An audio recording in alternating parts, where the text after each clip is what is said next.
ಪಕ್ಕದ ರೋಡಲ್ಲಿ ಹೊಸ ಜ್ಯುವೆಲ್ಲರಿ ಶಾಪ್ ಓಪನ್ ಮಾಡಿದಾರಲ್ಲ, ಅಲ್ಲಿಂದ ಒಂದು ಹೊಸ ರಿಂಗ್ ಇಸ್ಕೊಂಡು ಹೋಗೋಣ ಅಂತ ಬಂದೆ. ಸರಿ, ನಿನ್ನ ಮನೆ ಇಲ್ಲೇ ಅಲ್ವಾ, ಅದಕ್ಕೆ ನಿನ್ನೂ ನೋಡ್ಕೊಂಡು ಹೋಗೋಣ ಅಂತ ಇದು ತೊಗೊಂಬಂದೆ. ಹೇಗಿದ್ಯಾ? ನಿನ್ನ ಮಗಳೇ ಅಲ್ಲಿ ಇನ್ನೂ ಮಲಗಿದಾಳ? ಟೈಮ್ 11 ಆಯಿತು.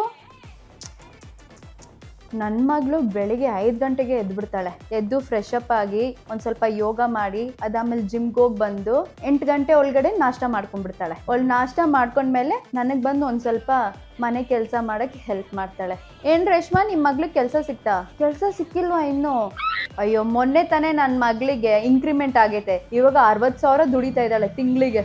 ಓ, ನಿಮ್ಮ ಮಗಳು ಎದ್ಲು. ಸ್ವಾತಿ, 12 ಗಂಟೆ ಆಯ್ತಮ್ಮ, ಹೋಗಿ ಅಲ್ಲುಜ್ಜು, ಫ್ರೆಶ್ ಅಪ್ ಆಗು.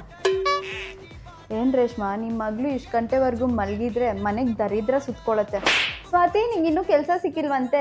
ನನ್ನ ಮಗಳು ನಂಬರ್ ಕೊಡ್ತೀನಿ, ಅವಳಿಗೆ ಫೋನ್ ಮಾಡಿ ಕೇಳು ಆಫೀಸಲ್ಲಿ ಏನಾದ್ರು ವೇಕೆನ್ಸಿ ಇದೆಯಾ ಅಂತ, ಸರಿನಾ?